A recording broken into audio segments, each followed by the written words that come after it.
ए 7 definition लिखाई, सबसे important gets मैंने करो एंड करो के अकॉर्डिंग देख लेना, बाकी थाने लगे कि सर पढ़ लेनी चाहिए, रिस्क नहीं लेना चाहो ना, सगली पढ़ लीजो, नहीं तो दो परिभाषा भी थे पढ़ सको। इस टॉपिक का पहला बिंदु मैं स्टार्ट कर रहा हूं, प्रोसेस ऑफ लर्निंग, अधिगम की प्रक्रिया कैसे प्रारंभ होती है।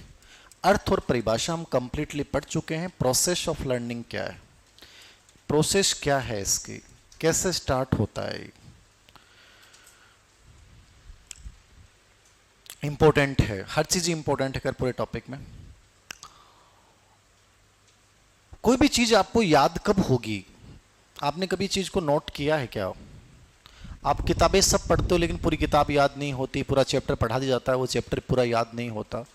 लेकिन कभी आपने ऐसे पढ़ते हुए देखना कि पढ़ते हुए आपके दिमाग में पढ़ते पढ़ते आया कि आपने एक लाइन पे ऐसे लगाया, यार वी बहुत महत्वपूर्ण है, या जैसे मैं लगाता हूं स्टार दे लिया आपने उसको, उसके प्रति आपका नजरिया बदल जाता है। हर चीज कभी याद नहीं हो सकती, ये चीज याद रखना।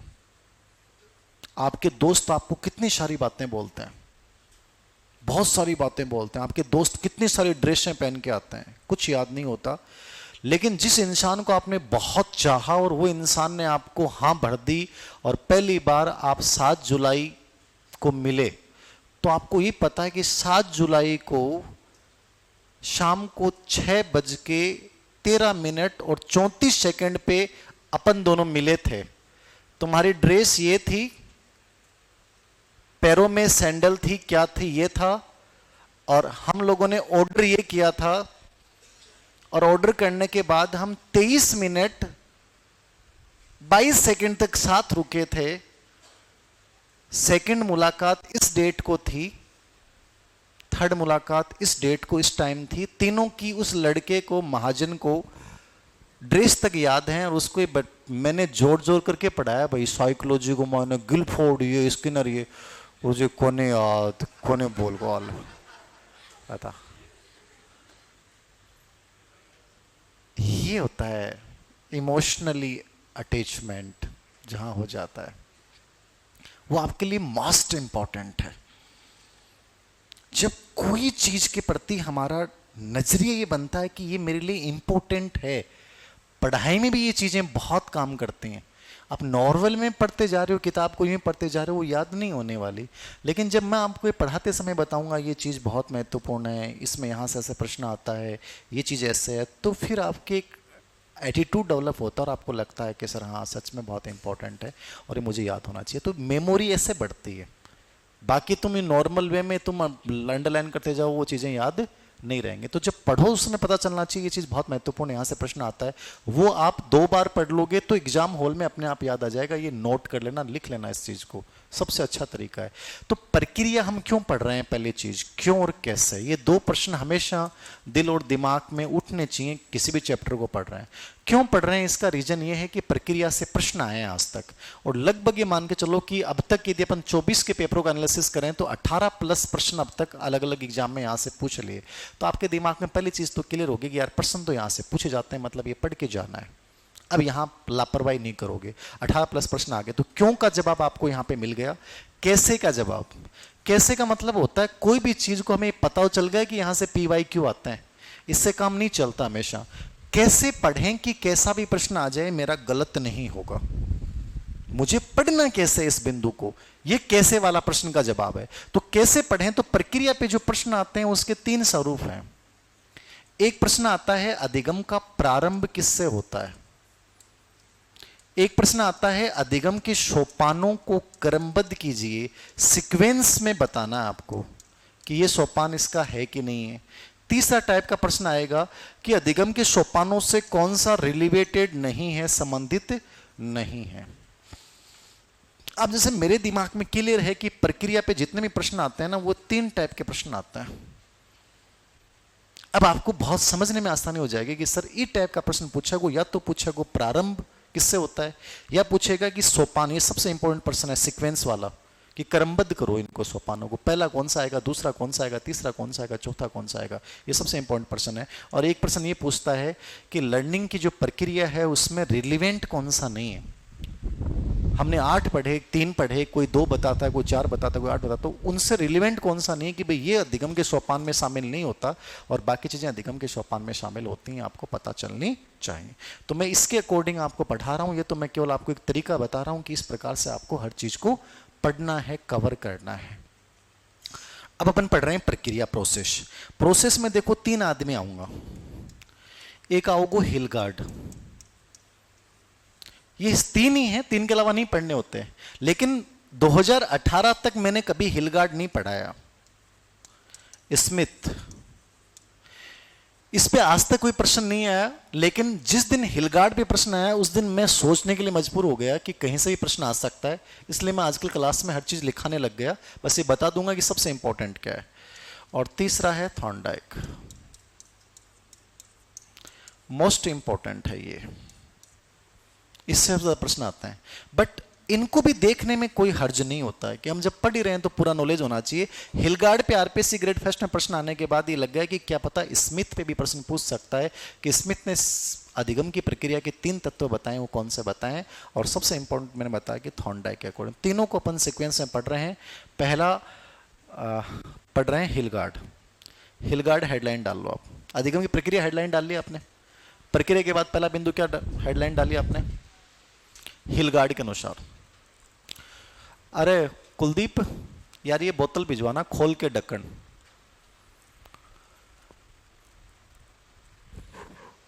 हिलगार्ड, हिलगार्ड पे एक आरपीएससी ग्रेड फर्स्ट में प्रश्न पूछा गया था कि इसकी किताब का नाम था थ्योरी ऑफ लर्निंग। किताब का नाम क्या था, थ्योरी ऑफ लर्निंग। ये किसकी किताब है, ये हिलगार्ड की। प्रश्न आया था कि थ्योरी ऑफ लर्निंग में अधिगम की प्रक्रिया को किसने समझाया है, तो थ्योरी ऑफ लर्निंग पुस्तक किसकी है। अब किताब को लेकर आपके दिमाग में आता है सर किताबों भी प्रश्न आ सकते हैं क्या। टोटल आप पूरे मनोविज्ञान की किताब पढ़ोगे तो 400 से अधिक किताबें हैं।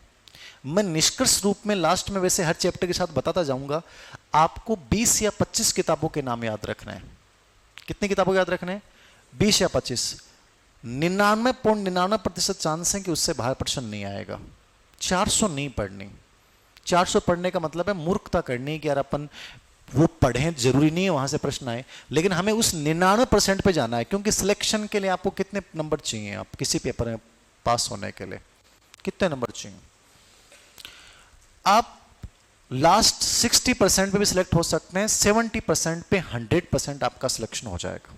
आप मान के चलो 70% यदि आपने उस पेपर में प्राप्त कर लिए हैं तो आप चाहे स्कूल व्याख्याता बन रहे हो, 3rd ग्रेड, 2nd ग्रेड, ऊपर वाली में जा रहे हो असिस्टेंट प्रोफेसर, तो वहां 60% हो जाएंगे यदि स्कूल व्याख्याता में 70 चाह रहे हैं।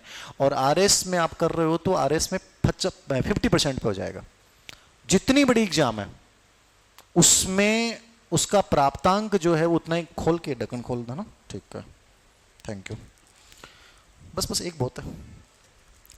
हाँ समझ लो मेरी बात। तो जब 70% की हमें लड़ाई लड़नी है, 70% तो मैं मैक्सिमम बता रहा हूं आपको कि ठीक है ना। आप तो ये मान के चलो कि 70% को सर हम ये टारगेट ये लेके चलेंगे, जब हमारे पास 1 साल पूरी है तो हम ये लेके चलेंगे सर 75 से 80% चीजें हम अच्छे से कवर करें, बहुत बढ़िया तरीके से कवर करें। तो यहाँ ये चीजें सीखनी है आपको कि जब मुझे 20-25 किताबों के नाम याद करने, मुझे 400 वाले पैटर्न पे जाना नहीं हो। 20-25 किताबों से मैंने कहा 99% चांस है कि उससे बाहर प्रश्न नहीं आएगा। तो मैं किताबों के नाम आपको लास्ट में भी बता दूंगा, दोबारा रिवाइज कर दूंगा, और अभी भी मैंने साथ साथ में बताता जा रहा हूँ। जैसे अभी ये आ गई तो ये इंपॉर्टेंट हो गई, इसकी किताब है लेकिन ये इंपॉर्टेंट नहीं है। इसकी किताब है वो इंपॉर्टेंट है, वो पहले आ चुकी है, वो अधिगम सिद्धांत में पढ़ेंगे। तो इस प्रकार से माइंड में एक पिक्चर बनानी है कि यार ये इंपॉर्टेंट है, ये नहीं है, ये काम चल जाएगा।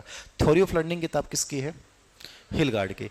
इसने कहा कि अधिगम की जो प्रक्रिया होती है ना, वो किससे प्रारंभ होती है, क्रिया से। लिखो, अधिगम की प्रक्रिया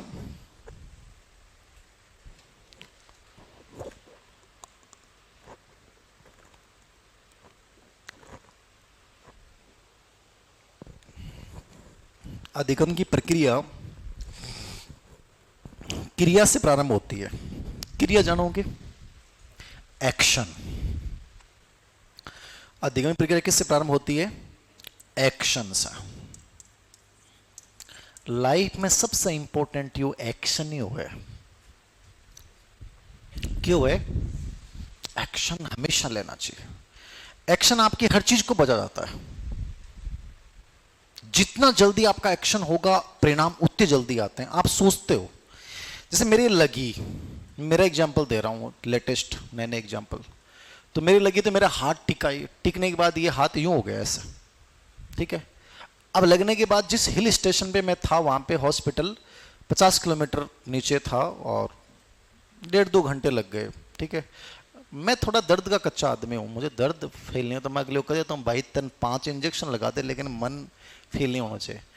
वहां जिस डॉक्टर ने किया उसने कहा कि ठीक है मैं आपको प्लास्टर कर देता हूं। उस बंदे ने, जबकि एक दूसरे डॉक्टर में रहा, उन्होंने कहा कि सर आप अभी इसको सही करवाना। अभी मतलब कि जिस समय ये था उस समय हड्डी का उभार यूं था, तो उस समय उसको दबा देता वो, यानी एक्शन उसी समय हो जाता। उस समय दर्द था, चलो ठीक है, हो रहा था और हो जाता थोड़ा सा, ठीक है।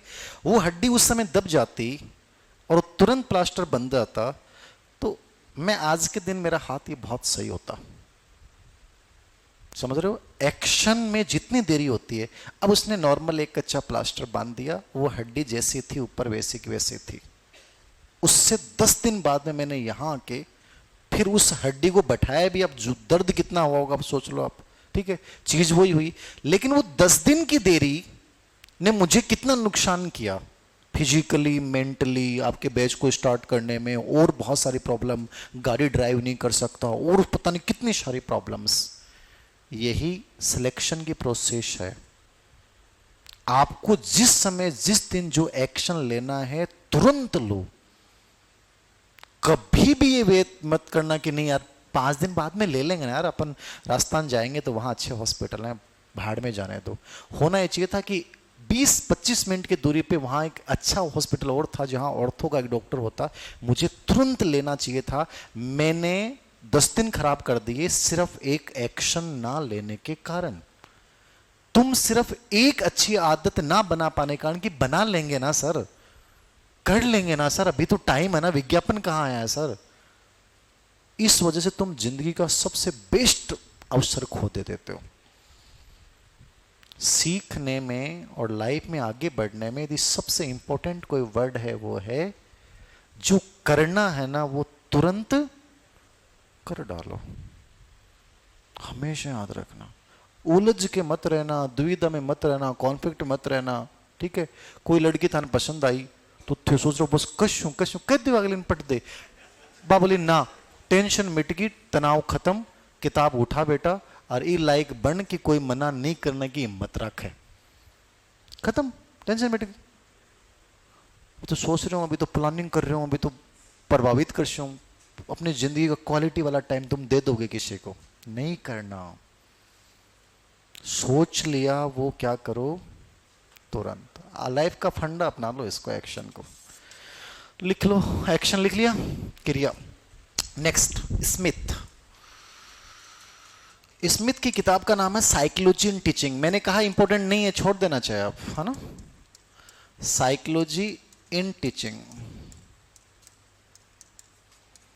किसकी बुक है सर? ये स्मिथ की बुक है, बट ये मैंने क्या कहा, ये इंपॉर्टेंट नहीं है तो आप इग्नोर कर सकते हो, पर्सन नहीं आएगा, तय बात है, नहीं आएगा। स्मिथ ये कहता है कि अधिगम की प्रक्रिया, प्रोसेस में 3 चीजें बहुत इंपॉर्टेंट होती हैं। कौन? फर्स्ट कौन? चालक, ड्राइव। ये पहला बिंदु है जहां से लर्निंग प्रारंभ होगा। ड्राइव का मतलब जानते हो? अब ड्राइव ये मोटिवेशन टॉपिक में आते हैं, बट यहां भी समझना है। चालक, चालक कौन है? जो गाड़ी चलाता है। ड्राइव हमारा अंदर का एक प्रनोद है, जिसको आप अंतर्नोद बोल दो। ये आपके शरीर की एक आंतरिक स्थिति है जो आपको कोई चीज करने के लिए क्या करती है? प्रेरित करती है। जैसे भूख आपको ये प्रेरित करेगी, खाना खाना यार, कैसे भी खाना है, ठीक है। वैसे आपके अंदर एक नौकरी का भी चालक है जो आपको ये प्रेरित करता है कि यार एक बार करना है, अच्छे से करना है। जो मैं एक वर्ड बार बार बोलता हूं, 1 एग्जाम 1 टाइम। ये एग्जाम दोबारा जिंदगी में नहीं देनी पड़े, उसके लिए तुम्हारे अंदर एक चालक उभरेगा कि यार बहुत अच्छे से करना है मुझे। तो कोई भी चीज को जो प्रारंभ करेगा ना, वो पहला बिंदु कौन करेगा? ड्राइव करेगा चालक। जैसे चालक आएगा उसके बाद में क्या बनाओगे आप? लक्ष्य बनाओगे। क्या बनाओगे? लक्ष्य। ये कहता है लक्ष्य उद्देश्य जितना क्लियर होगा, क्लियर का मतलब स्पष्ट जितना होगा। स्पष्टता समझ रहे हो ना? आप में से कंफ्यूजन होता है, सर मैं ये करूं कि वो करूं। अच्छा थन के लगे आप भर्ती परीक्षा कद हो जाएगी, थन के लगे सर मैं कैसा आ कर लूं तो क्या सही रहूं, ये नहीं रहना चाहिए। क्लियरिटी मतलब क्लियरिटी, मुझे ग्रेड फर्स्ट मतलब ग्रेड फर्स्ट, ग्रेड सेकंड मतलब ग्रेड सेकंड, ग्रेड थर्ड मतलब ग्रेड थर्ड, मुझे ये करना मतलब ये करना है। फिर माइंड में कोई कॉन्फ्लिक्ट नहीं चलना चाहिए। तो दूसरा बिंदु ये कहता है कि लक्ष्य होना चाहिए, और लक्ष्य क्या होना चाहिए? Complete clear. ये नहीं आना चाहिए कि मेरे विषय में 20 पोस्ट कम होगी तो मैं छोड़ दूं। नहीं, आप 20 पोस्ट कम आ गई तो मान लेना 20,000 बच्चों ने तैयारी करने छोड़ देंगे, आपका कंपटीशन और इजी हो गया। आप उस पर क्लियरिटी रखो कि मुझे ये करना है सर, मतलब करना ही है, बाकी दिमाग में दूसरा विचार नहीं लाना। तीसरा बिंदु ये कहता है कि अवरोधक होता है। क्या होता है? अवरोधक जानो कि बाधा, बैरियर। ये कहता है लर्निंग में 3 चीजें हमेशा आएंगी। कौन सा? पहला ड्राइव आएगा जो आपको चलाएगा, बिना ड्राइव के तो शुरू ही नहीं होता है। चालक तो आएगा, चालक आते ही आप क्या बनाओगे? लक्ष्य बनाओगे कि सर मेरे अकॉर्डिंग मैं एमए कर रखी है, मैंने बीएड कर रखी है तो मैं ग्रेड फर्स्ट कर लूँ, नहीं मेरी बीएड है तो मुझे सेकंड ग्रेड कर लेनी चाहिए। ठीक है, अपनी अपनी विचारधाराएं हैं। मैथ के बच्चे होते हैं वही सोचते हैं कि यार सेकंड ग्रेड ज़्यादा सही है, क्योंकि सेकंड ग्रेड यदि अपन करते हैं तो एक तो पोस्टें ज़्यादा आती हैं मैथ में, दूसरा DSSS भी साथ में निकल जाती है। DSSS में तो 40% बच्चे ही जिसके आगे वही मैथ का टीचर बन जाता है। तो अपना एक चीजें लेके चलो, हर सब्जेक्ट का अपनी एक प्रकृति होती है। अब मैं आपके हर सब्जेक्ट के बारे में एक व्यू दे रहा हूं, अब आप प्रिपरेशन करो और आपको अपने सब्जेक्ट के बारे में पता नहीं कि सब्जेक्ट में ज्यादा संभावना है किस जगह, किस कैसे है, तो आप मूर्ख हैं। आप फिर आपको पता ही नहीं है आपने क्या क्या टारगेट बनाया है। क्लियरिटी बनाओ कि यार ये चीजें मेरे विषय में ज्यादा संभावना है, यहाँ सेकंड ग्रेड में ज्यादा संभावना है, यहाँ फर्स्ट ग्रेड में संभावना है, यहाँ ये चीजें रिलेवेंट की जा सकती हैं इसके साथ, यहाँ इसको एनवीएस को जोड़ा जा सकता है, यहाँ केवीएस को जोड़ा जा सकता है, यहाँ एएमआरएस को जोड़ा जा सकता है। जो चीजें जहां जोड़ी जा सकती हैं उनको जोड़ डालो, एकदम क्लियर बन जाओ उसको लेकर।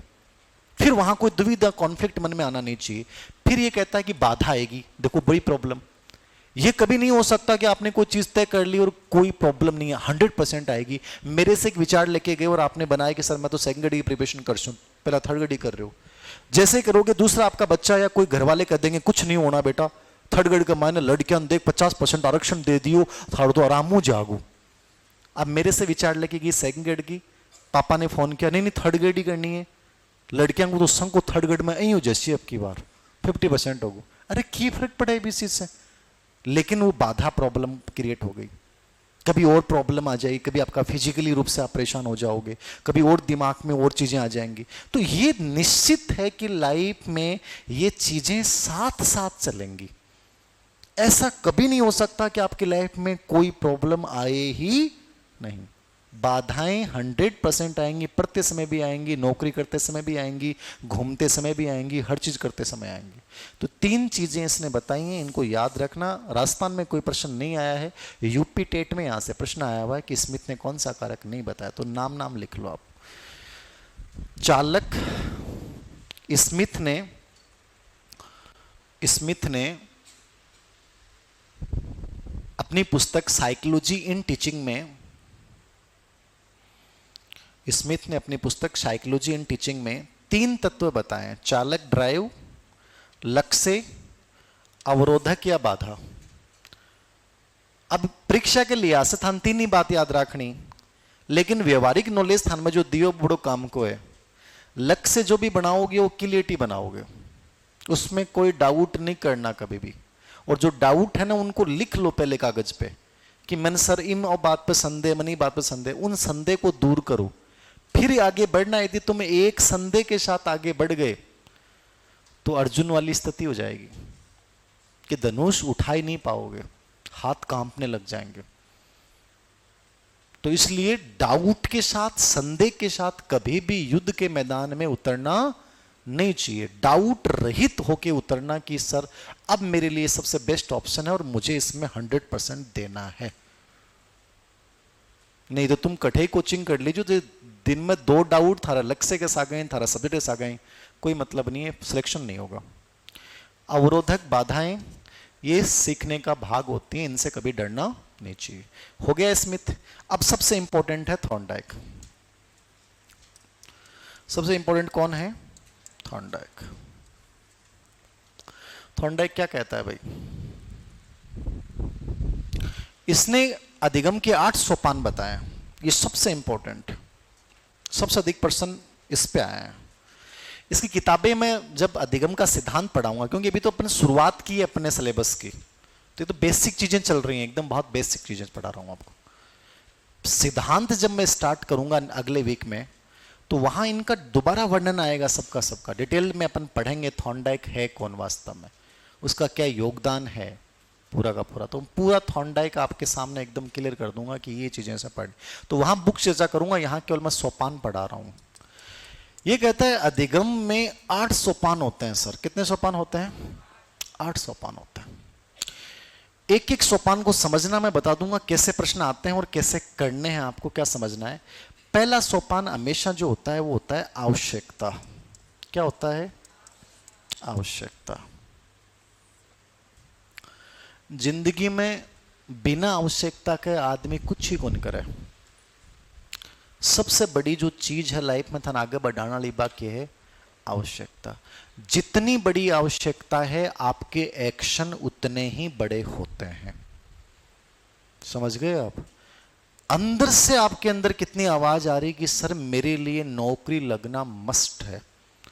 जिस लड़का या लड़की के लिए ये आ गया ना कि आन बान शान का मुद्दा है सर, और ये इतिहास आप लोगों ने थोड़ा बहुत पढ़ा है और आपको पता है, जब आदमी के जब आन बान शान की बात आ जाए तो बड़े गर्दनें कट जाती हैं। समझ गए ना आप? ये तो सिलेक्शन है साहब, कुछ भी नहीं है। ये तो एक सिलेक्शन है, 8 महीना की मेहनत, 6 महीना की मेहनत है। जिम थे कोई ना कोई ग्रेड में लग जाओगा। मैंने कहा जब आन बान शान का मुद्दा बनता है, आत्मसम्मान की बात आती है, तो गर्दनें काटती जाती हैं और गर्दनें कटा ली जाती हैं। उसका मूल रीजन होता है आवश्यकता। हर चीज प्रारंभ जो है वह आवश्यकता से हुआ। अब थारी आवश्यकता बड़ी है तो थे घरा से निकलोगा। घरा से निकलने के बाद में जयपुर में सबसे बेस्ट इंस्टीट्यूट को चुनाव करोगा, जेठे टीचर बहुत बढ़िया पढ़ा रहे हो। इंस्टीट्यूट के नाम से कदे कौन जागो बोटा पर भीड़ ने देख की कौन जागो, वो देखो वो टीचर जस्टिस कहां कर रहा है, वो टीचर गजब का है। फिर वो बेस्ट किताब का चुनाव किया उसने कि यार ये किताबें सबसे ठीक है, सटीक है। फिर वो PYQ लेके आया। फिर उसने जहां रूम लिया उसको देखा कि यार इस रूम में मेरे ये साथ रहेंगे, ये लड़कियां बहुत अच्छी हैं, ये लड़का बहुत अच्छा है, यार पॉजिटिव वाला लड़का है। वो हर चीज सिस्टम से चलेगा। जिसकी आवश्यकता बहुत पड़ेगी, आवश्यकता नहीं पड़ेगी, कहीं भी रह लो, क्या फर्क पड़ता है। कोई भी घर वालों ने भेज दे कोचिंग कर लो यार, कुछ फर्क नहीं पड़ता। PYQ कहाँ जरूरी है, टेस्ट सीरीज कोई भी ले ला लो, किताब कोई भी उठा लो, वो ऐसे चलेगा। वो उस भीड़ के निर्णय लेगा, खुद के निर्णय कभी भी नहीं लेगा। तो पहला बिंदु हमेशा क्या होगा? अब परीक्षा का पैटर्न समझना। किताब में लिखा हुआ है आवश्यकता, लेकिन पेपर उठा के देखना, PYQ हल करोगे तो आप कंफ्यूज हो जाओगे। सर पेपर में तो पहला बिंदु आपने आवश्यकता बताया, पेपर में तो लिखा ही नहीं था, उसे नहीं मिलेगा। 90% मिल जाएगा, बाकी 10% नहीं मिलेगा। ये प्रश्न आए हुए हैं ऐसे। आवश्यकता मान लो पहला ऑप्शन नहीं है, तो वहां पे आंसर क्या होगा? पहला आंसर मोटिवेशन। मोटिवेशन तब काम करेगा जब क्या होगी? इलिए थे कदे मेरा सिलेक्शन का रेशियो जो देखो ना, मैं देखियो थे ए की लड़कियां ए का लड़का जो का कंप्लीटली हार चुका, जो की स्थिति बहुत खराब, मेरो मोटिवेशन बन टच करे, बाको दिल दिमाग खराब कर दे। ये देखना आप चीज नोट करना। जो बहुत अच्छे परिवार का बच्चा है, जिसको बहुत अच्छी चीजें मिल रही हैं, उसको मेरा मोटिवेशन इतना पसंद भी नहीं आएगा, उसे असर नहीं करेगा। लेकिन उन बच्चों का, इसलिए मेरे सिलेक्शन के रेशियो आप सबसे अधिक उनके हैं जिनकी हालात बहुत खराब रहे हैं, जो कहीं ना कहीं से बहुत प्रताड़ित रहे हैं। उनको लगता है कि सर, तो उनको बातें टच करती हैं, क्योंकि उनकी आवश्यकता क्या है? मोटिवेशन कब छूता है? जब तुम्हारी आवश्यकता बहुत बड़ी है, तुम्हें लगता है सर इस बार करना है बस, नहीं तो मेरी जिंदगी में सब कुछ खत्म हो जाएगा। वहां साहब आदमी किसी भी हद तक जा सकता है, वो कुछ भी कर जाता है। उसका जो पढ़ने का तरीका, उसकी जो एनर्जी होती है ना, वो बिना रोटी के भी वो पढ़ लेगा, देख लो तो। क्योंकि उनकी आवश्यकता क्या है? बड़ी। तो आवश्यकता के बाद कौन आता है? मोटिवेशन आता है। ठीक है, आवश्यकता के बाद क्या आएगा? अब अभिप्रेरणा भी मान लो एग्जाम ऑप्शन में नहीं है, ये विकल्प सर्च करने हैं साइकोलॉजी में, ये दोनों ही हो सकता है, ऑप्शन में नहीं मिलेंगे तुम्हें। और ये प्रश्न पूछ रहा है अधिगम के सोपानों को क्रमबद्ध कीजिए, तुम कंफ्यूज हो जाओगे, अरे आवश्यकता भी नहीं, अभिप्रेरणा भी नहीं है। यदि ये नहीं है तो वहां चालक भी सही है, चालक नहीं है तो वहां प्रेरक भी सही है। ये चार बिंदु मैंने नाम इस लिखा है। वैसे तो मोटिवेशन टॉपिक में चारों को अलग अलग रूप में पढ़ा जाता है, लेकिन यहां मैं थोड़ा सा प्रैक्टिकल अप्रोच लेके चल रहा हूं कि यदि ऑप्शन में पहला बिंदु हमेशा आवश्यकता आएगा, और आवश्यकता ना होने पे अभिप्रेरणा उसकी जगह ले लेगा, क्यों? अभिप्रेरणा से भी अधिगम प्रारंभ होता है, ये स्टार्टिंग पॉइंट है अभिप्रेरणा भी। अभिप्रेरणा नहीं, चालक से भी अधिगम प्रारंभ होता है, और चालक नहीं है तो मोटिव प्रेरक से भी अधिगम प्रारंभ होता है। तो ये केवल एक समझने वाली बात है कि ये चारों बिंदु अधिगम का क्या करते हैं? प्रारंभ करते हैं। लेकिन इनमें से किसी एक का चुनाव करना है तो किसको करेंगे आप? आवश्यकता। सबसे बड़ी क्या है? आवश्यकता जिसकी जितनी बड़ी है उसकी लर्निंग पावर उतनी ही बड़ी होगी। लिख लिया पहला बिंदु? लिख लो। आवश्यकता, अभिप्रेरणा, चालक ऑब्लिक प्रेरक। आवश्यकता, अभिप्रेरणा, चालक ऑब्लिक प्रेरक, चारों बिंदु एक ही हैं। समझ बनानी है बस, धीरे धीरे फिर समझ में आ जाएंगे आपके चालक क्या होता है। अभिप्रेरणा का पार्ट है, अभिप्रेरणा बड़ी है। अभिप्रेरणा की शुरुआत आवश्यकता से होती है, ये देख लो आप। अभिप्रेरणा की शुरुआत किससे होती है? इसलिए आवश्यकता क्या होगी? सबसे बड़ी। मोटिवेशन कब असर करता है? जब आपकी आवश्यकता होगी। तो अभिप्रेरणा का प्रारंभ किससे होता है? आवश्यकता से। ठीक है, फिर आवश्यकता के बाद फिर दूसरा बिंदु चालक आता है। चालक जो होता है, जो आपका एक आंतरिक कारक है, जो आपको चलने के लिए प्रेरित करेगा। जैसे भोजन तुम्हारी आवश्यकता है तो भूख चालक होगा। ठीक है, पानी आपकी आवश्यकता, तो प्यास तुम्हारा क्या होगा? चालक होगा। ठीक है, और प्रेरक जो होता है उसमें आवश्यकता, चालक, अभिप्रेरणा तीनों चारों मिले हुए होते हैं, उसको अपन मोटिव बोलते हैं। भूख, प्यास, ये सब प्रेरक के नाम है। ठीक है, तो चालक और प्रेरक एक ही संदर्भ में यूज होते हैं। तो आवश्यकता, अभिप्रेरणा, चालक, प्रेरक हो गया पहला बिंदु। कोई डाउट है किसी को? नहीं है। ये जैसे आपकी बनी तो दूसरे नंबर पे सोपान आएगा लक्ष्य, उद्देश्य। क्या आएगा? लक्ष्य या उद्देश्य। एम एंड ऑब्जेक्टिव, ये एक होते हैं, अलग अलग होते हैं? एम ऑब्जेक्टिव एक होते हैं, अलग अलग होते हैं? अलग अलग होते हैं। एम बड़ा होता है। एक आरपीसी ग्रेड फेस्ट में एक प्रश्न आया हुआ है, एक टॉपिक चलता है टीचिंग लर्निंग प्रोसेस, उससे एक प्रश्न आ गया, ऐसे प्रश्न पूछ लेता, तो एक बेसिक नॉलेज पता होना चाहिए। साथ साथ में सीख रहे हो आप, पेडागोजी भी साथ में पढ़ रहे हो। लक्ष्य एक दीर्घकालिक योजना है। मैं आपसे पूछूं कि आपका लक्ष्य क्या है? क्या लक्ष्य आपका? बताओ। फेस्ट ग्रेड बनना है आपका? फेस्ट ग्रेड बनना है आपका? फेस्ट ग्रेड बनना है आपका? फेस्ट ग्रेड आपका? फेस्ट ग्रेड ही सब वहां क्या बात है? थर्ड ग्रेड वाले कहां रहे? कड़क गया। हाँ, थर्ड ग्रेड बनना है, ये लक्ष्य होगा आपका, ये उद्देश्य होगा। लक्ष्य बड़ा होता है।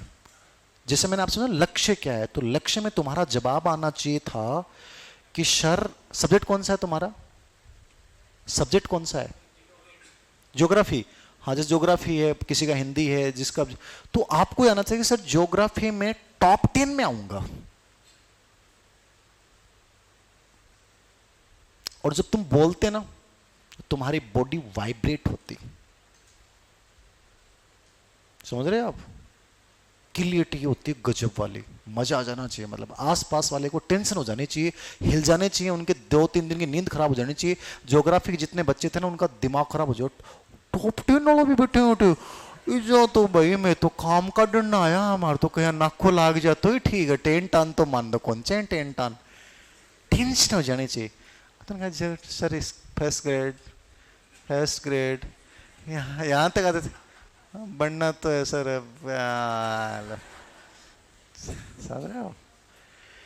लक्ष्य दीर्घकालिक, वो जरूरी नहीं आपको मिलेगा, तुम बोल देते तो तुम्हारे एक्शन बड़े होते हैं उसके अकॉर्डिंग, समझ रहे हो ना। इस लक्ष्य हमेशा बड़ा बनता होता है, लक्ष्य बड़ा दीर्घकालिक होता है कि सर मैं टॉप 10 में आऊंगा सर। अब तुम टॉप 10 बोलते तो तुम्हारे ऊपर दबाव आ जाता है उस चीज से, औरों पे दबाव आएगा इसमें कोई डाउट नहीं है, लेकिन तुम्हारे पे दबाव आएगा ये बोलने के बाद। अब दबाव आएगा तो तुम क्या करोगे, तुम्हारे एक्शन उतने गजब के होंगे। तुम फर्स्ट पेपर में बैलेंस स्थापित करोगे, साइकोलॉजी बेस्ट पढ़ोगे, मैनेजमेंट को थोड़ा सा सिस्टम से बनाओगे, हिस्ट्री कला संस्कृति को बनाओगे, सब्जेक्ट के साथ आप पेडागोजी आईसीटी वाले पार्ट को बहुत बढ़िया तरह करोगे, सब्जेक्ट में कहीं लापरवाही नहीं करोगे कि यार इसका बेस्ट ऑब्जेक्टिव बुक इसकी ज्योग्राफी क्या हो सकती है, एक एक पॉइंट पे तुम काम करोगे। और वो तुम्हें चाहे 10 रैंक नहीं दे, लेकिन मैं दावा कर सकता हूं अंडर 100 में तुम 100% आ जाओगे। ये तुमने सोचना शुरू किया टॉप 10 के बारे में, ये लक्ष्य है। तो लक्ष्य मैंने कहा पूर्ण रूपेण कभी प्राप्त नहीं होता है, पूर्ण रूपेण कभी प्राप्त नहीं होता, लेकिन वो आपके उद्देश्य को 100% प्राप्त करवा जाएगा, क्योंकि वो प्रेशर क्रिएट कर देगा। तुम्हारे एक्शन गजब के होंगे, और एक्शन गजब के होंगे तो तुम्हारा उद्देश्य है कि मन सिलेक्शन लेना है सर, या मैंने स्कोर बढ़िया करना है सर, मन साइकोलॉजी समझनी उद्देश्य हो सकता है कि साइकोलॉजी में सर मेरे पूरे के पूरे % सही होने चाहिए, समझ रहे हो आप। तो लक्ष्य पूर्ण रूपेण कभी प्राप्त नहीं होता है, तुमने केवल ये बनाया है कि सर मुझे टॉप 10 में आना है, टॉप 50 में आता है। इसलिए हमेशा इस चीज को याद रखना, अपने ऊपर एक चिंता का लेवल होना चाहिए। चिंता खतरनाक नहीं होती है, लोग आपको कहते हैं चिंता मत करो, मैं कहता हूं चिंता करो, लेकिन चिंता होनी चाहिए नॉर्मल वाली। चिंता नहीं होगी तो पढ़ाई नहीं होगी। अधिगम के लिए चिंता का होना बहुत जरूरी है, ना अति होनी चाहिए और ना कम होनी चाहिए। आप साइकोलॉजी जब पढ़ोगे, लर्निंग को प्रभावित करने वाले कार्य में तो लिखा है चिंता प्रभावित करती है, चिंता अधिगम को बढ़ाती है, लेकिन चिंता कौन सी बढ़ाएगी, नॉर्मल वाली। इतनी चिंता तो होनी चाहिए। अब वो चिंता तुम रैंक से ला सकते हो, भाई विज्ञापन तो आया नहीं, तो रैंक वाला प्रेशर लाके तुम उसको अपने लेवल को बढ़ा सकते हो, अपना रूटीन बहुत अच्छा बना सकते हो, तुम्हारी हर चीज बड़ी सोच समझ के होगी। तो लक्ष्य दीर्घकालिक होता है और उद्देश्य क्या होता है, अल्पकालिक होता है कि सर लक्ष्य मेरा टॉप 10 में आना है, ज्योग्राफी में, पॉलिटी में, हिस्ट्री में, इंग्लिश में, हिंदी में, जो भी है। अब मेरा उद्देश्य ये है कि सर इन जो साइकोलॉजी को पार्ट है ना, वो मेरे कंप्लीट सही होना चाहिए, ठीक है ना। देखो इसमें 60 नंबर की आती है ग्रेड फर्स्ट में, 40 नंबर की आती है। मुझे लगता है कि जो इन्होंने सब्जेक्ट के साथ पेडागोजी और आईसीटी को रखा है, इस बार 20% कम से कम आने चाहिए, ठीक है। तो 20% वहाँ आते हैं, तो लगभग 60 नंबर का पार्ट वापस से एज इट इज हो जाएगा। 40 तो मिनिमम है ही है, चाहे कैसा भी हो। तो 40 या 60 नंबर जो भी मेरा है, ग्रेड सेकंड है तो मेरा वहाँ 40 नंबर है, ठीक है। ग्रेड थर्ड है तो वहाँ मेरा रेट और उसको मिला के काफ़ी ज़्यादा वेटेज हो जाता है। तो वहाँ मेरा उस सर एक भी प्रश्न गलत नहीं होना चाहिए, आपका उद्देश्य हो सकता है। समझ में आ गई बात। इसको मुझे समझना है, सीखना है। स्कूल मैनेजमेंट को मुझे समझना है सर, पेडागोजी को मुझे समझना है सर। ये आपका उद्देश्य और लक्ष्य क्या है आपका, कि मुझे टॉप 10 में आना है, टॉप 100 में आना है। तो लक्ष्य और उद्देश्य कब बनाओगे, जब तुम्हारी क्या होगी, आवश्यकता होगी। क्या होगी, आवश्यकता होगी। ये चीज़ें मैंने अप्लाई की हैं, ये चीज़ें मैंने बच्चों पे अप्लाई की हैं, और इसके रिजल्ट बहुत अच्छे आते हैं। हमेशा याद रखना, इसके रिजल्ट बहुत अच्छे आते हैं। केवल सिलेक्शन वाली योजना के साथ तो कभी आगे बढ़ना ही नहीं चाहिए, क्योंकि वो तो कॉमन बच्चों की योजना है, वो भीड़ की योजना है। आप भीड़ से, आप अपनी कोचिंग में जितने बच्चे जाते हैं उनसे पूछना आपके रूम में, तो वो सब कहेंगे सिलेक्शन होना चाहिए, होना चाहिए। अरे होना क्यों चाहिए, सिलेक्शन लेंगे यार, और अच्छी रैंक वाला लेंगे यार, होना क्यों चाहिए भाई। कोई देख के थोड़ी जाएगा, आपको लेना है तो अच्छी रैंक के साथ लेना है। ये क्लियरिटी दिख रही है उसमें, उसमें मतलब इच्छा शक्ति दिखाई दे रही है कि यार मैं टॉप 10 में, टॉप 100 में आऊंगा सर, कर लूंगा प्लानिंग। करना क्या है, करना क्या है भाई, टॉप रैंक में आना तो 75% लेके आना है। 70% में आप सब बन रहे हो, 5% आपको एक्स्ट्रा एफर्ट्स करना है। अब वो बैलेंस बना लो ना यार, हर चीज थोड़ी पढ़नी है, कुछ चीजें छोड़ के भी 75-80% तो आ जाएंगे आपके। थोड़ा सा कभी सुकून से बैठ के आप बनाना योजना। मैं कह रहा हूं कल ही बनाओगे, आपको लगेगा सर मैं 80% पार्ट तो मैं बहुत गजब तैयार कर लूंगा, इसमें कोई डाउट नहीं है। थोड़ा सा आप सिलेबस को लेके जिस दिन बैठोगे ना प्यार से, सुकून के साथ, उस दिन देखना तुम्हारा अंदर का एक इंट्यूशन आएगा, यार मैं कर लूंगा यार।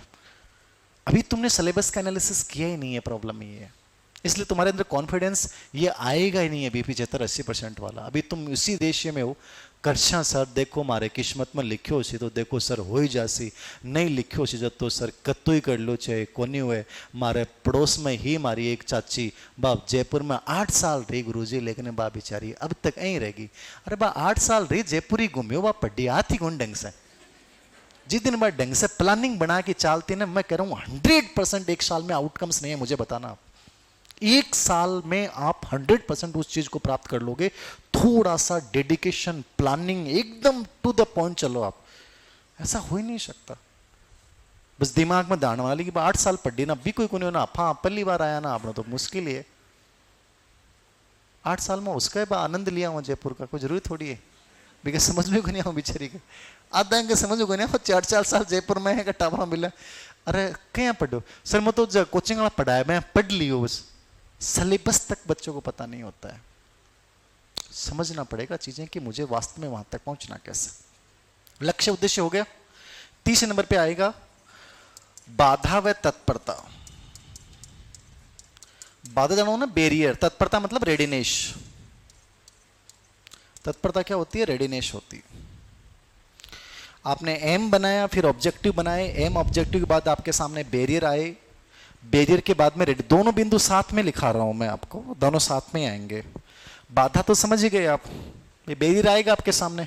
मैंने आपको एक योजना दी, मान लो आप मोटिवेट होके गए और आज आपने लिखा, रूम पर जाता ही थे हम, भयंकर मोटिवेशन भरे पड़े हो, बस 4 बजे उठाऊं, छूटा 4:15 बजे, पूछा रूम पर जाता ही बस 2 नया रजिस्टर जाता टाइम ही खरीद लिया। बलदेव सिंह सर से मोटिवेट हो गया बस, अब आज प्लान सिलेबस को प्रिंट आउट निकाल लियो और जाके सिलेबस चिपका दियो और एक जगह लिख दियो, मान ले तू ही कर ले हो जाकी टॉप 10 एम टॉप 10। शाम के भाई लो आयो रूममेट कोचिंग क्लास लेगी, ओहो टॉप 10 एक शक्ल देखो टॉप 10, दिमाग उठे करो। घंटे और बाद में मूड खराब भी, टॉप 10 में उतार की आगे वादा।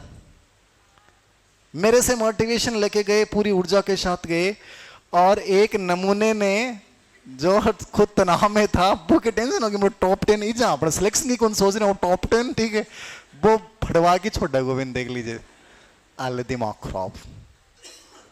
बाधाएं हर कदम पे तैयार हैं, हर कदम पे लोग आपको रोकने के तैयार हैं। आपके अंदर के भी तत्व हैं और बाहर के भी हैं।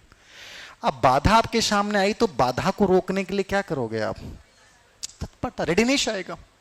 भाई एक ट्रेन जा रही है 20 किलोमीटर प्रति घंटे की स्पीड से, कितनी स्पीड सुनिएगा, 20 किलोमीटर प्रति घंटा, और इसके सामने इतना बड़ा पत्थर आ गया, ट्रेन रुक जाएगी या चली जाएगी? रुक जाएगी। अभी तुम वही हो 10 किलोमीटर प्रति घंटे वाले। उस बच्चे ने इतना कहा और तुमने फाड़ के फेंक दिया, और उसने कहा कि यही थोड़ी हूं मैं, तू को तो यही हूं अगू। और आज से स्ट्रेटजी है, और वो जो तुमने सिलेबस का एनालिसिस किया, रात को चाहे 1 बजे तुमने टू द पॉइंट सिलेबस का एनालिसिस किया, एक एक पॉइंट पे काम किया कि यार इस पॉइंट को ऐसे पढ़ना, उसके PYQ देखे तुमने। रात को चाहे तुम्हें 3 बज गए, लेकिन तुम्हारा डेडिकेशन दिख रहा था उस 10 रैंक को देख के। और वो सो रहा था, मोबाइल पे किसी के साथ बात कर रहा था, करने दे, भाड़ में जाने दे उसको, लेकिन तुम्हारा रोम रोम कंपित हो रहा था उस 10 रैंक के लिए। और सुबह जो तुम्हारी बुक्स आई उसके अकॉर्डिंग आई, ठीक है, मॉर्निंग से लेके शाम तक तुम्हारे एक्शन उसके अकॉर्डिंग आ रहे हैं। 100% वो होता, रेडीनेस वो होती। लेकिन तुम 20 किलोमीटर वाले थे और पत्थर आया, और पत्थर आते ट्रेन फू फा करके धुआं निकाल दियो, ले साहब। अरे ट्रेन की स्पीड 200 किलोमीटर प्रति घंटे की होती, ये पत्थर था साहब, ये चीर के निकल जाती, पत्थर के चकनाचूर हो जाते। लात तक नहीं कि कटे गया, कटे पत्थर था, कौन सा पत्थर, समझ रहे हो? लाइफ में रेडीनेस मोस्ट इंपॉर्टेंट। जब कोई चैलेंज करे, कोई बाधा उत्पन्न करे, कोई डिमोलाइज करे, कोई कहता है ऐसे ही थोड़ी होता है, तब कहोगी ऐसे ही होगा, और अभी करके दिखा रहा हूं। त्याग समर्पण तो करना पड़ेगा साहब, वहां पे डेडिकेशन, प्रतिबद्धता बहुत गजब की दिखानी पड़ती है जब इन चीजों को करने के लिए उत्तर हो तो आप। तो तत्परता आपकी इंपॉर्टेंट है, इक के अकॉर्डिंग तत्परता जी की आओगी, सिलेक्शन वैसा ही होगा। तीसरा बिंदु क्लियर हो गया। चौथा बिंदु, अधिगम स्थिति, अधिगम स्थिति किसको बोलते हैं सर? किसको बोलेंगे बताओ? Learning situation. लर्निंग सिचुएशन होता है इन्वायरमेंट। इसलिए मैंने कल की क्लास में बेसिकली मैंने आपको पहली बात बोली थी, वातावरण गजब का बना के चलना। 1 साल का टाइम है, जैसे मैंने अभी तुम्हें बोला है तो एक मजाक की बात है, बट 2 मिनट में तुम्हें कोई भी डिमोलाइज करके जा सकता है, समझ रहे हो आप? इसलिए इन्वायरमेंट गजब का लेके चलना। तुम्हारा रूम जो हो ना, उस रूम में जब तुम जाओ तो तुम्हें एनर्जी मिलनी चाहिए। ऐसा यदि हो रहा है तो तुम सही जगह पे हो। और तुम रूम में जैसे घुसे और तुम्हें लगता है यार क्या यार, तुम्हें मतलब नेगेटिव वाइब्स आ रही हैं, मतलब तुम्हारा एनवायरनमेंट बेहद खराब है, निकलो वहां से। समझ रहे हो क्या बात बोल रहा हूं?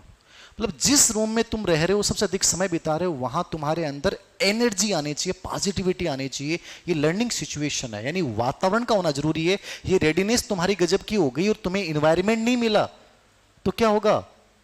ये कमजोर हो जाएगी। ये क्या हो जाएगी? नेचुरली कमजोर हो जाएगी। हर चीज एक दूसरे को रिलेवेंट है, योगदान दे रही है। इसके बाद आपको ये गजब का चाहिए, आपका ग्रुप बहुत अच्छा बनाओगे, आप रूम के एनवायरनमेंट को चेंज कर लोगे। जैसे मैंने कहा कि तुमने टारगेट लिखा और चीजें चेंज की, जो नेगेटिव वाली चीजें थी उनको हटा दी। तुम्हारा रूटीन पहले हुआ कि जब मॉर्निंग में तुम उठे तो उठते ही तुम्हारे बेड की जो बेड सीट है तुमने एकदम से व्यवस्थित की।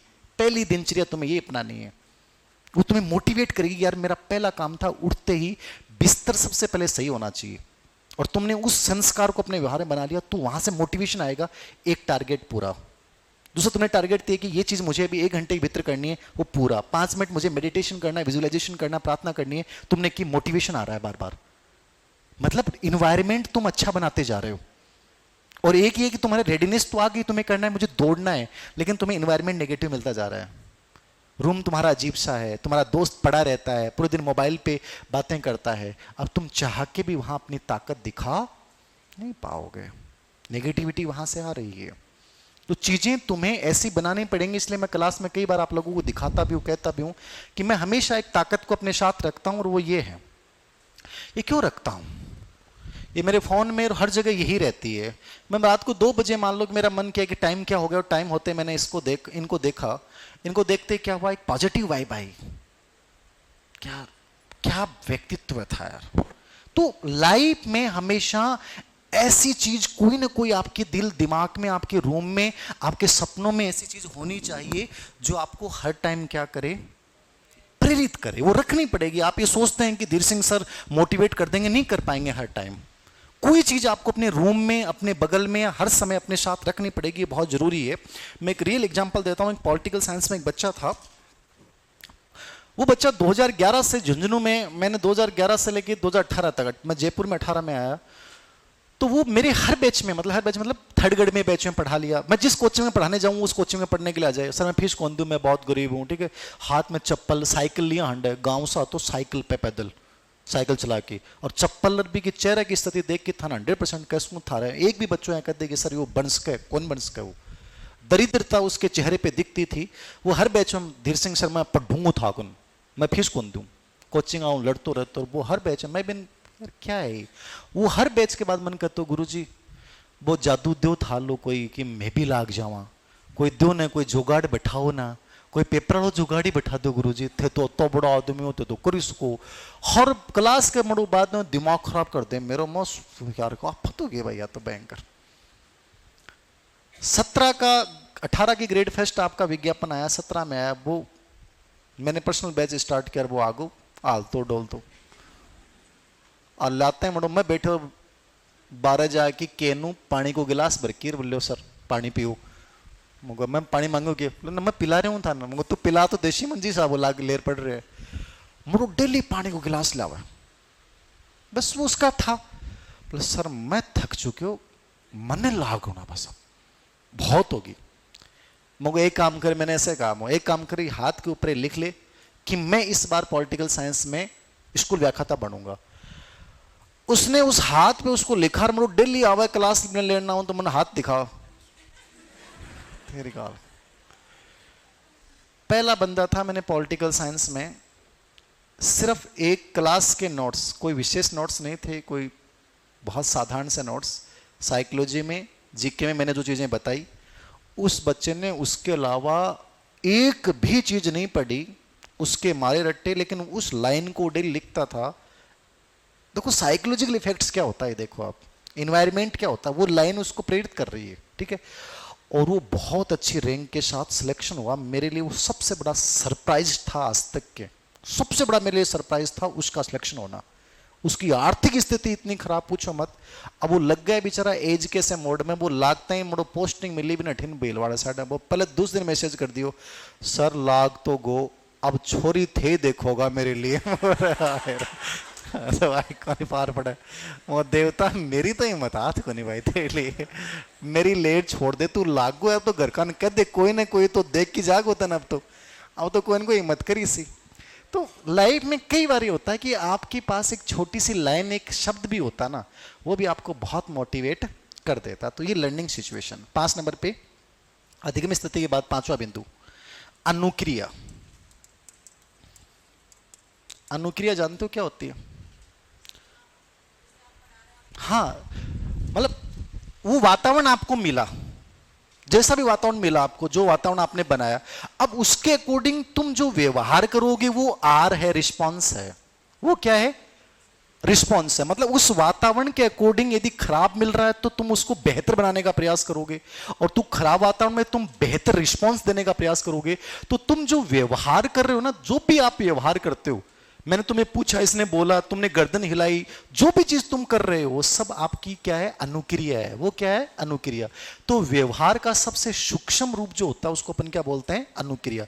तो इस वातावरण के अकॉर्डिंग बनाने के लिए तुम क्या करोगे? अनुक्रिया। अनुक्रिया के बाद में क्या आएगा? समायोजन। क्या आएगा? समायोजन। जानते हैं क्या होता है? एडजस्टमेंट। मतलब वातावरण के अकॉर्डिंग अपने आप को ढाल लिए। मान लीजिए आपको बहुत अच्छी चीजें नहीं मिल रही हैं, तो कोशिश करो उसके अकॉर्डिंग आप बनाओ।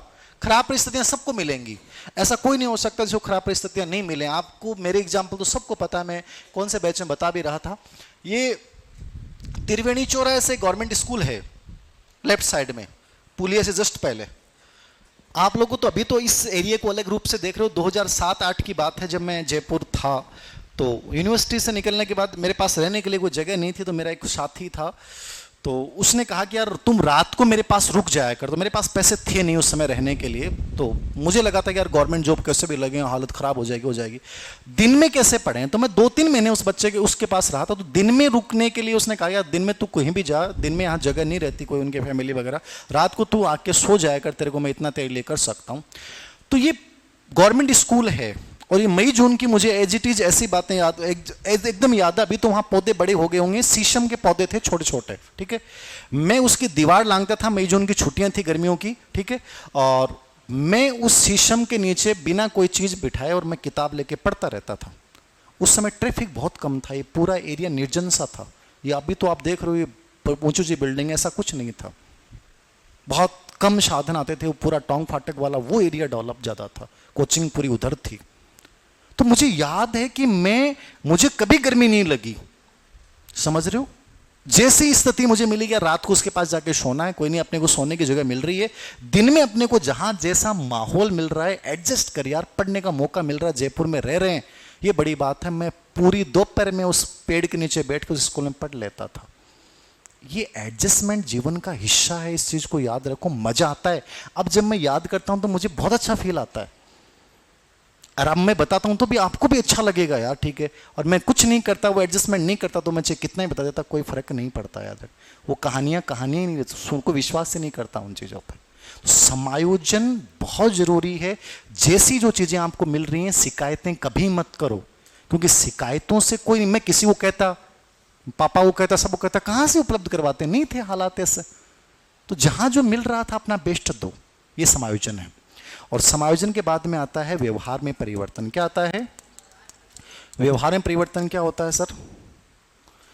जैसे आप समायोजन करोगे आपका कॉन्फिडेंस लेवल अपने आप बढ़ जाएगा, आपका व्यवहार अपने आप अच्छा बन जाएगा। तो समायोजन किस में परिवर्तन करेगा? व्यवहार में परिवर्तन। और व्यवहार में परिवर्तन हो गया, इसका मतलब अधिगम हो गया। और अंतिम बिंदु होता है स्थायीकरण। कौन सा बिंदु होता है? स्थायीकरण। जो परिवर्तन हुआ वो हमेशा के लिए आप सीख गए, उसको आप कभी भूलते नहीं हो। ये अधिगम के 8 स्टेप बताए हैं किसने? थॉर्नडाइक ने। और ये मोस्ट इंपॉर्टेंट है, सीक्वेंस में याद करने हैं। प्रश्न 3 टाइप से पूछेगा, कौन सा संबंधित है कौन सा नहीं है, पहला कौन सा है, प्रारंभ किससे होता है, आवश्यकता से होता है, ठीक है, रिलीवेंट कौन सा नहीं है, तो इनके अलावा जो नाम आएगा इसका मतलब रिलीवेंट नहीं है, ये याद रखना।